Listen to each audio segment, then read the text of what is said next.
Hey there, everybody. Welcome back to The Only Podcast. I'm your host, Chris Vanini. I'm joined by The Only Colors managing editor, Joe Toohey. It's been a couple weeks since we did this. For it being the off season, it's actually been a pretty busy time for a lot of people. I've been got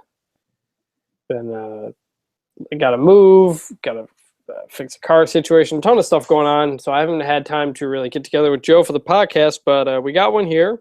And on the heels of some interesting news in the past week. Joe, how you doing? I'm doing well, Chris. Softball team is still struggling a little bit. We got our teeth kicked in last week too, but All right.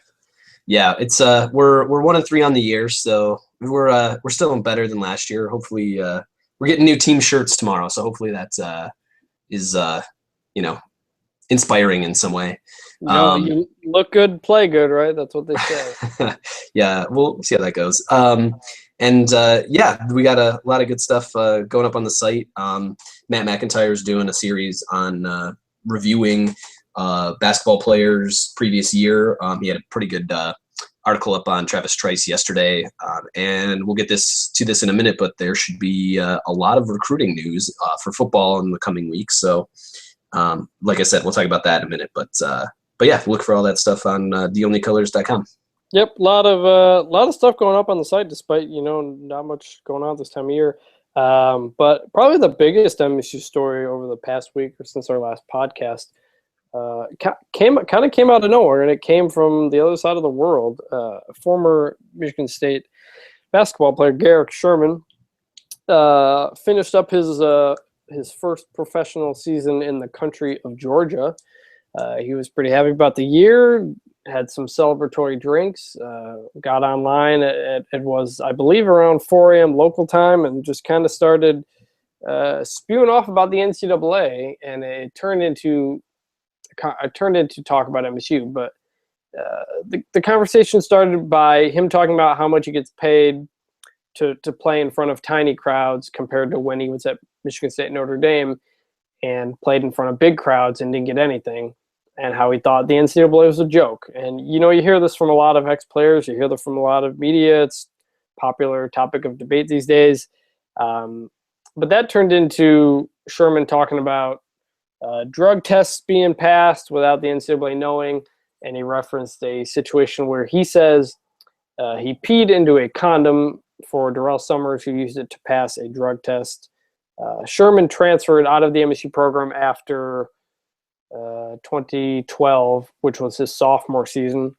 Went to Notre Dame, finished up his time there, had a decent career there, graduated, and now he's, like I said, playing professionally. So it's a success story from him. But it drew a lot of media attention, especially the comments about Darrell Summers. Now,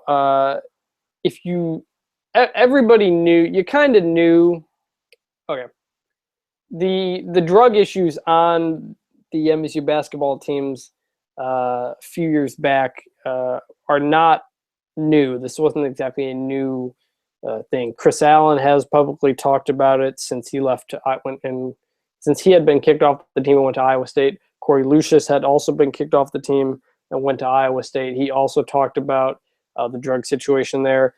Like I said, both those players were kicked off the team, and when you're not if you're not getting arrested or you're not violating NCAA rules, you can kind of start to draw your own conclusions there. So it wasn't a surprise there.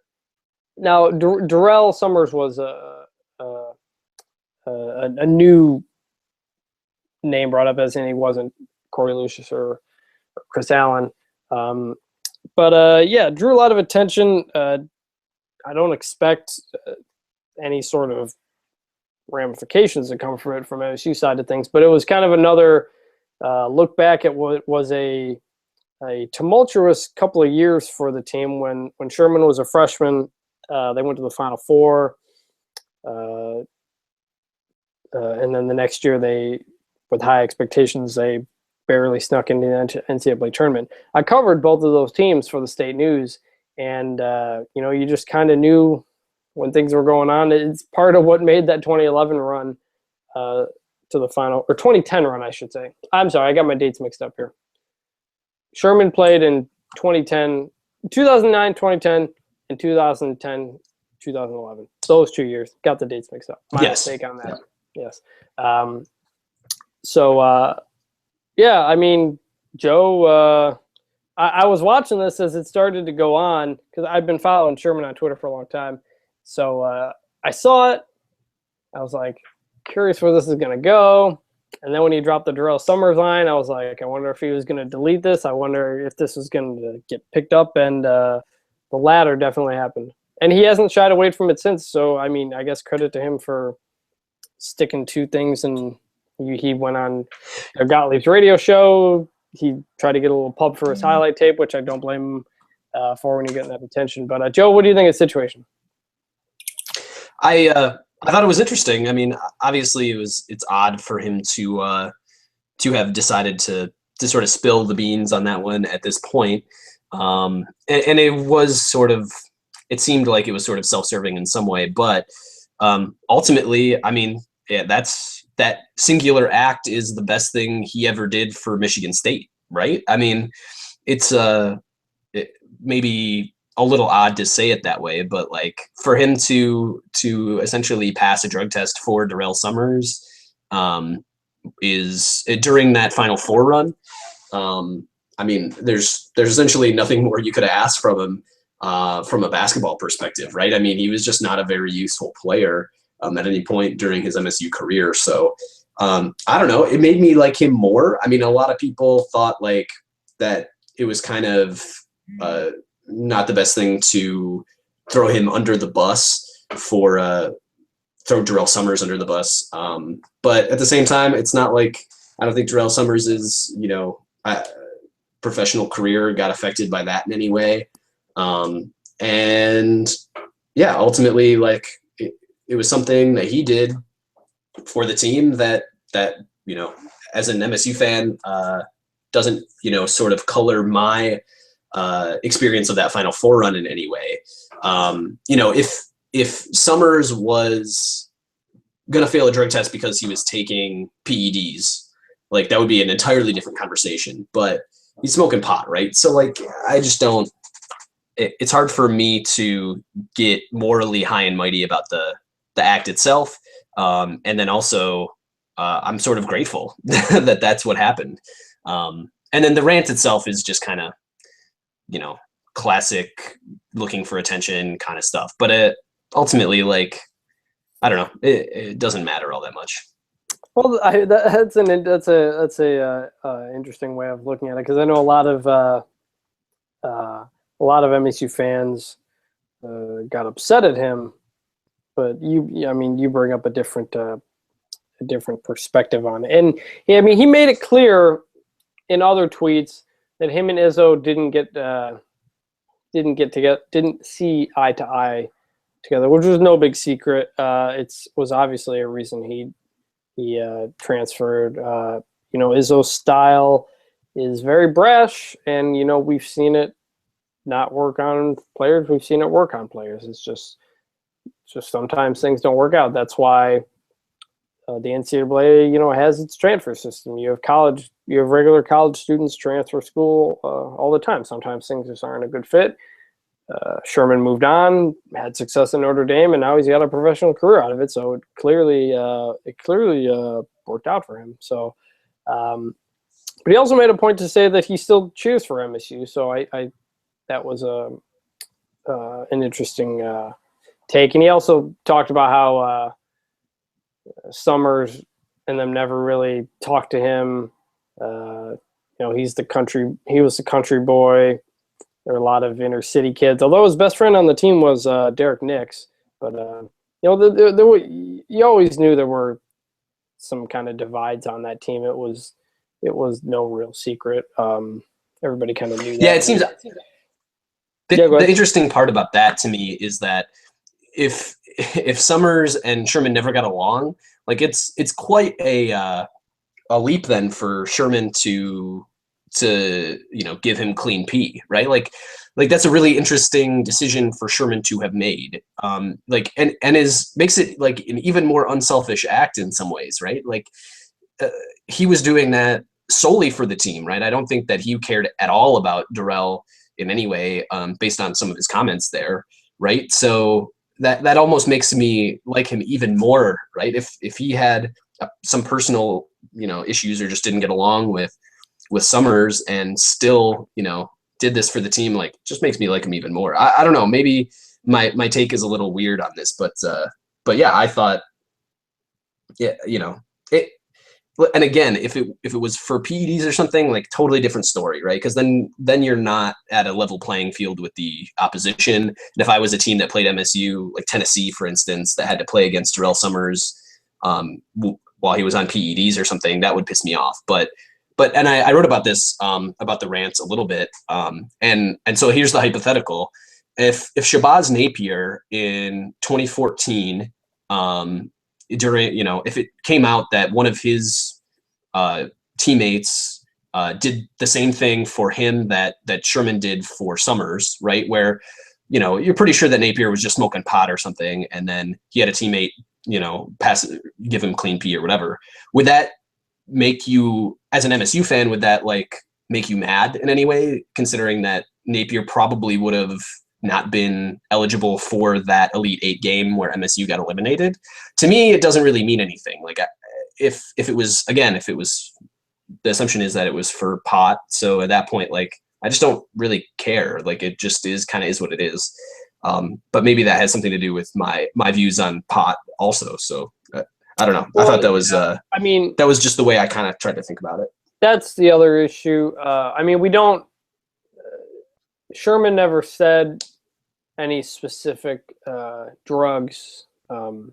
Didn't say any specific drugs, but Allen and Lucius both specifically talked about pot. And it's legal in some states now. It's medicinally available. It's by pretty much all accounts, not a performance enhancing drug. So, but I mean, college kids smoke pot, college athletes smoke pot. It's just interesting you compare it to a situation like Mitch McGary, which was an NCAA violation. And that's another thing that really is strange about the drug policy. Schools have their own drug policies. It's but the NCAA's they do the tests in the NCAA tournament. That's why McGary got suspended for a year, because it was an NCAA test.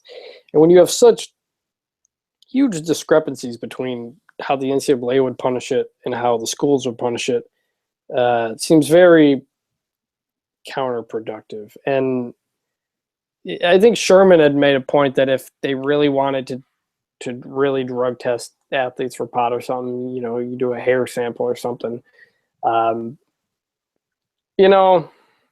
You want to keep kids on the right path. You want to keep kids safe. I think Izzo's always tried to do that.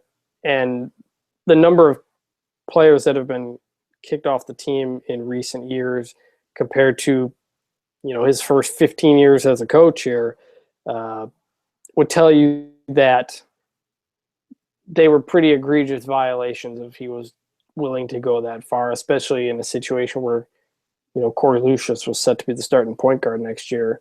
I think it's clear that it does matter too. So, you there, Joe?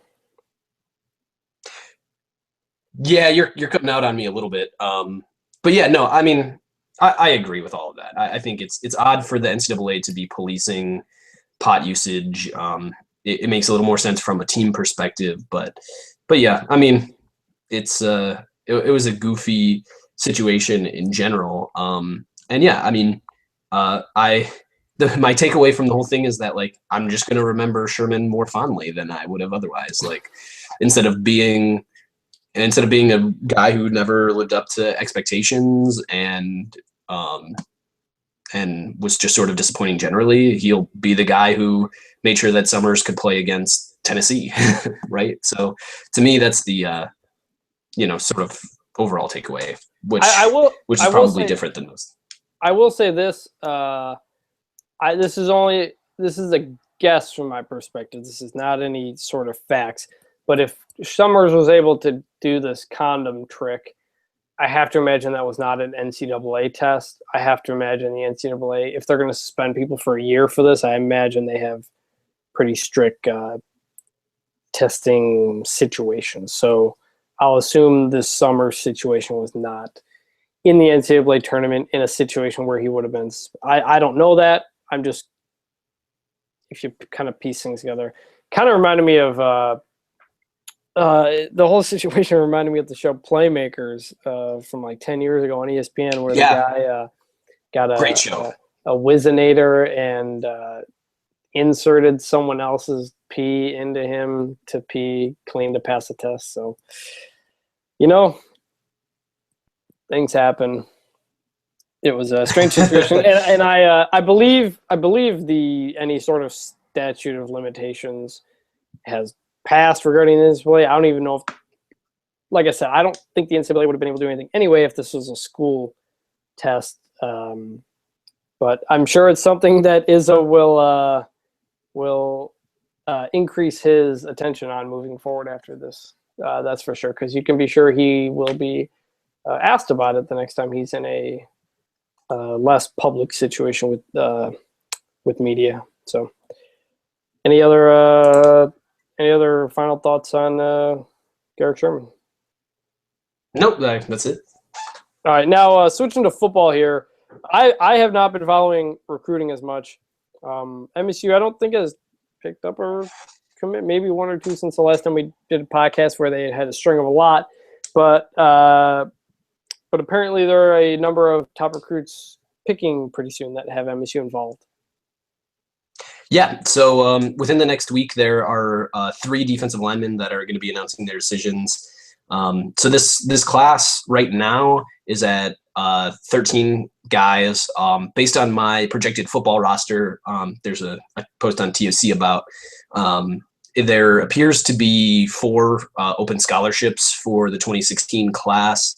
Now, my guess is that it'll end up being more like 5 to 7, depending on what happens with Delton Williams and if Jack Conklin, goes pro early, and then if there's any other sort of attrition. So there's probably 5 to 7 scholarships left, and currently no defensive line commits. So there are 3 defensive linemen who are announcing their decisions here in the next week. There's Josh King announces on Friday. He's the top player in Illinois. He's a defensive end. He's already 6'6", which I think is crazy considering that he's class of 2016. Yeah. He's got offers from essentially everywhere, right? I mean, from MSU, U of M, Notre Dame, and Ohio State. There was a tweet that he had a few weeks ago. I think it was after DeWeaver committed or something like that, about making this MSU class, one of the best classes or something. So it seems like he's a pretty heavy MSU lean. So it'll be interesting to see what happens there. He's a top 75 national guy, so he would be the top recruit in this class at this point. There's also Austin Robertson from Fort Wayne, Indiana, who's going to be announcing on Sunday. He's got offers from U of M, Notre Dame, and Alabama also. He is a defensive end or tight end, probably more of a defensive end. He's already 6'5", again, which is crazy. According to 24/7 Composite, he's the 81st, number 81. So a couple top 100 guys. And then Naquan Jones is set to announce on this coming Monday, so June 8th. He's a defensive tackle. He's the second best recruit in Illinois. He's got offers from U of M, Ohio State, Florida. I mean, a bunch of spots too. So if, those guys are all MSU leans reportedly, if they were all to commit, that would, and, barring any other recruiting news, that would make this MSU class number 6 nationally, according to 24/7 Composite. So it's a big week if 2 or all 3 of those guys end up committing to MSU. Their recruiting wins against U of M and Notre Dame, and in some cases programs like Ohio State and Alabama. So that's pretty exciting. The other interesting thing that I saw, which I thought was really interesting, was so Khalil Gaines, who's a defensive back in the 2015 class, who's coming in. Was he in the 2014 class? I think he's 2015. His younger brother is a 4-star quarterback in Florida, and so for the class of 2016, and who has offers from Ohio State, Florida State, Alabama, Auburn, essentially everywhere. And his name is Xavier Gaines, and he tweeted out, I think it was yesterday, the day before, wondering where his MSU offer was, because MSU hasn't offered him a scholarship yet, but he's reportedly very interested. So, and has been recruited. So it's interesting to me because you see like the class is kind of filling up, and we've already got a quarterback in Messiah DeWeaver for that 2016 spot. And so some pretty major recruits, guys that are getting offers from major programs, are not getting offered by MSU just because there might not be room for them. So recruiting has been pretty exciting, and Zach Libby will be getting more posts up about those guys as they, kind of trickle in. I bet he'll have some preview stuff. I'm not sure if any of those guys will be announcing their commitments in terms of like a live stream. Every now and again, there will be a guy who does that. So hopefully we can get that to you guys if that happens. So yeah, big. That's all I got. Big recruiting week, and then Zach Scott has been doing some. You and Zach have been doing some real good recruiting work on the site. So make sure you guys make sure you check that out. I don't have much to add right now. Like I said, I haven't been really following recruiting that much, as especially as I used to. But it appears to be going as well as it ever has for Michigan State, and that's only good for them. Switching to a couple other sports here, Jeremy. Yeah, no, go ahead. Finish up. Yeah, go ahead. You there? Sorry, you're still kind of skipping around on me a little bit. I got in terms of the audio, but it's just to me the most impressive thing is just to like be going toe to toe with programs like Notre Dame and Ohio State, and winning many of these battles. So. That's the most exciting thing from my perspective, at least. Yeah, especially this year, MSU seems to be winning those kinds of battles a lot more than they ever have before, and based on the success they've had in the field, I think this is the kind of recruiting people thought was going to start coming maybe 4 years ago. I think the continued success is finally added onto it and shown that it hasn't been a flash in the pan with 4 11-win seasons in 5 years. Mm-hmm. So yeah. All right. Switching sports again here. Jeremy Dewar wrote a good piece on the hockey schedule, which came out on Wednesday, and a lot of marquee matchups for the Spartans.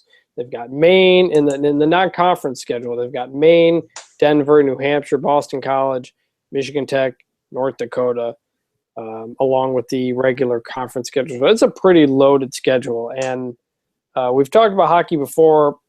It'll be a tough schedule means you got to win some of these games. MSU has really struggled in the non-conference the last few years, especially last year. They finished second in the Big Ten, but they weren't anywhere close to making the tournament because of their poor non-conference play. So they're going to have to, but there's plenty of opportunity here to pick up some marquee wins. And you've got a number of historical programs coming to Munn, which is pretty cool. Those games, when you get those big programs coming in, it's always big. The other thing in hockey is that Josh Jacobs, defenseman, left for a professional career, which I'm not sure how. I believe it was pretty surprising, but you can never blame kids for going to get money when they can. But that's a big loss for a MSU team that loses quite a bit up front. So schedule's out. Jeremy's got a good piece on that, and we're gonna wrap up this podcast with a conversation about softball. Now, Zach Libby wrote a column Wednesday morning stating that softball coach Jackie Joseph must be fired. And softball is a topic right now because the Women's College World Series is going on. Actually, at the time we're recording this, Michigan and Florida are playing for the national championship right now. But Zach wrote a pretty scathing post on the fact that Joseph should not be brought back. She's been the coach for a very, very long time.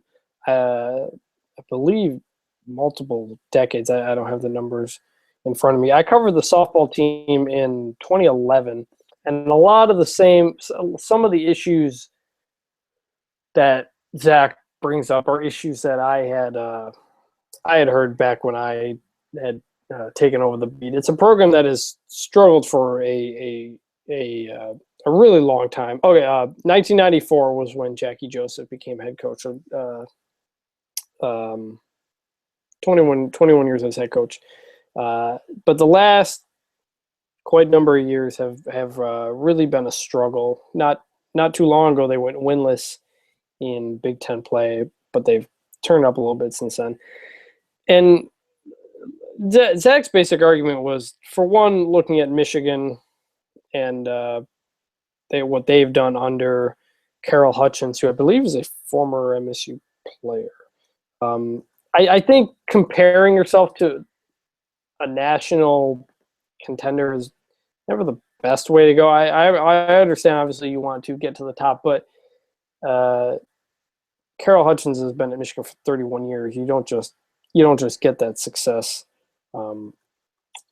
overnight. Carroll Hutchins graduated from Michigan State, so a Spartan has led the Michigan softball program to become one of the best in the country. The issue of calling for a coach to be fired is always a difficult one because a lot goes into that.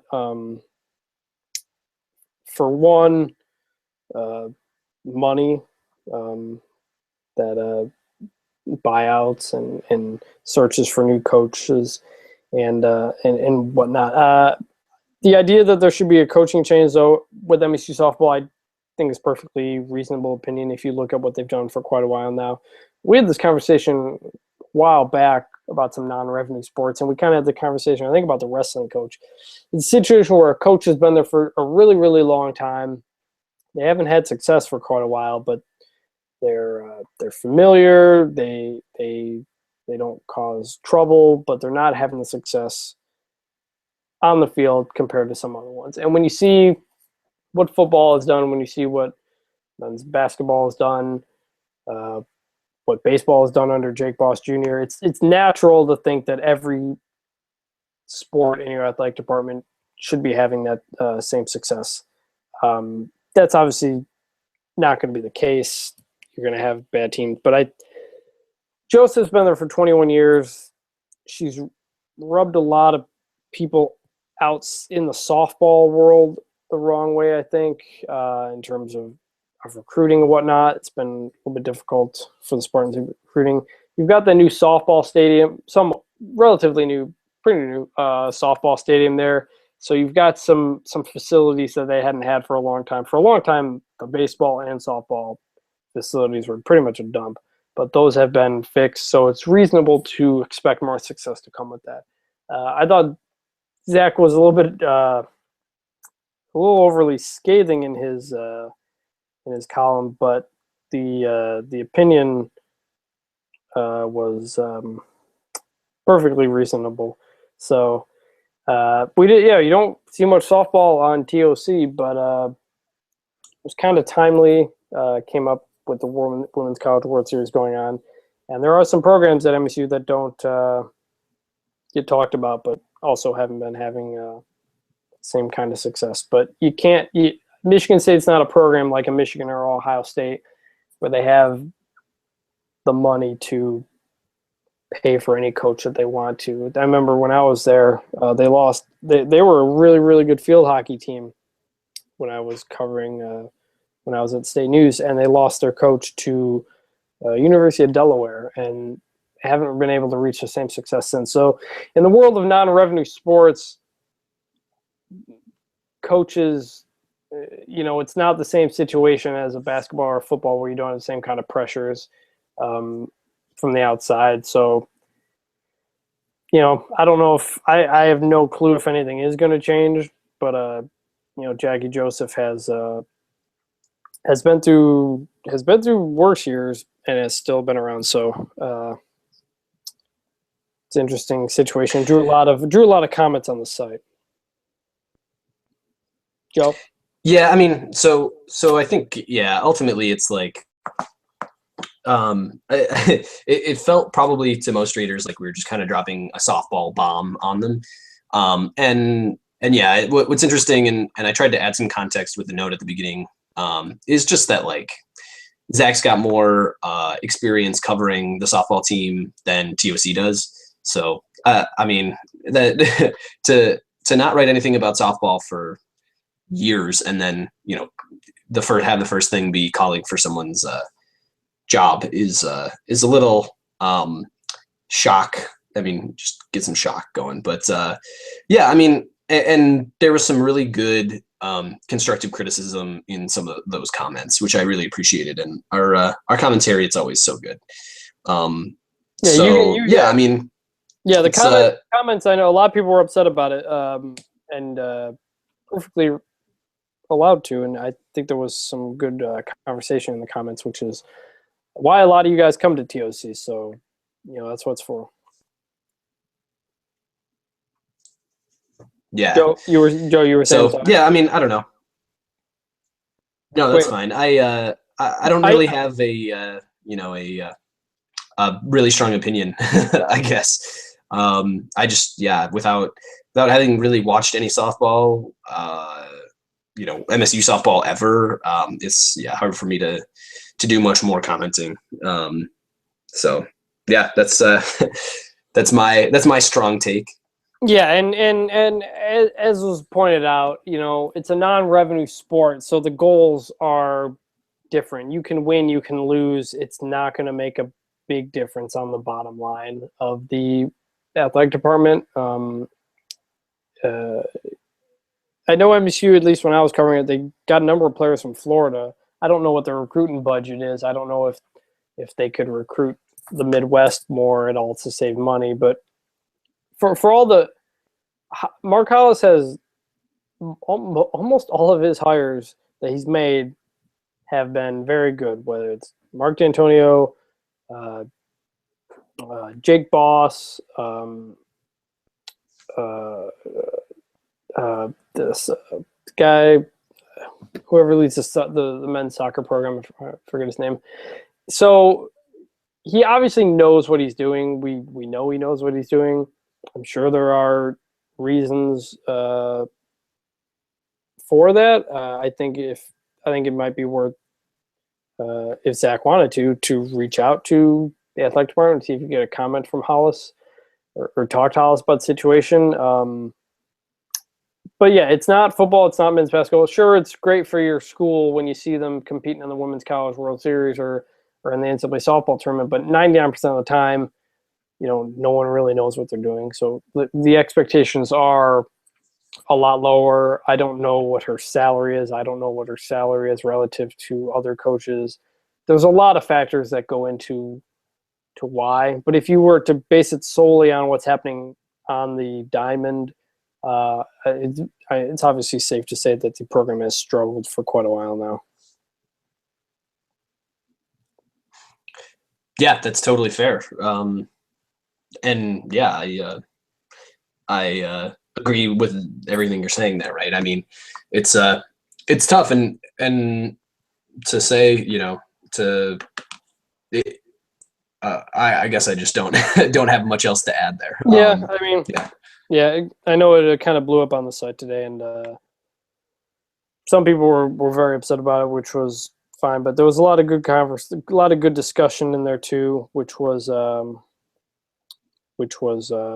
good. So, it's something to keep an eye on. If anybody is, upset about the program, it's something to keep an eye on. I don't imagine we're going to have much or any softball coverage, but so that was something that was very popular on the site today. So I wanted to address it. Actually, reminds me, just mentioned briefly, the baseball team, I think they were left out of the NCAA tournament. I think they were the third to last team out, which was brutal because I think 2 years ago might have been they were the very last team out, number 60 or however many teams make it. They were the very first team to not make it. So they've had some rough luck, but they've kind of had similar patterns the last recent years that they pick up some good non-conference wins and they get a really high RPI, And then come late in the season, in the Big Ten season, they struggle to score runs. They lose to some pretty bad teams that they shouldn't. I think this year with Purdue and Penn State down the stretch. And it costs them, and it's cost them multiple NCAA tournament berths, which is too bad because the program has been extremely successful under Jake Boss, especially in the Big Ten. They made the NCAA tournament in 2012, I think. They won the Big Ten in 2011 when I covered them. So it's been one of the more consistent programs, but they've been right there on that bubble. And the Big Ten this year was a good conference. I think they got 5 teams in the tournament. And to just miss out was a tough pill to swallow, and it's a very familiar pill for the baseball team. So that was a tough spot for them. But and you're going to have some good players that have a decision to make now after their junior years, whether to go pro or not. So you had anything else you want to add? No, that's about it. Yeah, I think we about covered it. Oh, the last thing that we didn't talk about at all was possible basketball transfer in Pascal Chukwu, who's a 7'2" center from Providence, who's reportedly considering MSU. He was played a little bit as a true freshman for Providence last year. He'd have to sit out a year because it's a regular transfer. But Matt McIntyre has been watching that particularly closely. So look for any news about that. Chukwu is probably a little bit of a project, but it's hard to coach being 7'2". So he could sort of come in and start. He'd be eligible during the 16-17 season once Matt Costello is gone. And there's one open scholarship for this coming season at this point, which I would assume would go to Colby Wallenman if Chukwu or another transfer doesn't come in. But that's the only thing I think we didn't cover. Yeah, so that'll do it here. Thanks you guys for listening. Subscribe on iTunes or the RSS, and we will talk to you not sure when. I'm moving and stuff and trying to figure out how to move, where to move, I mean. So a lot of stuff going on. But stay tuned to the site, especially this weekend for some football recruiting stuff. And we'll talk to you guys later. See you.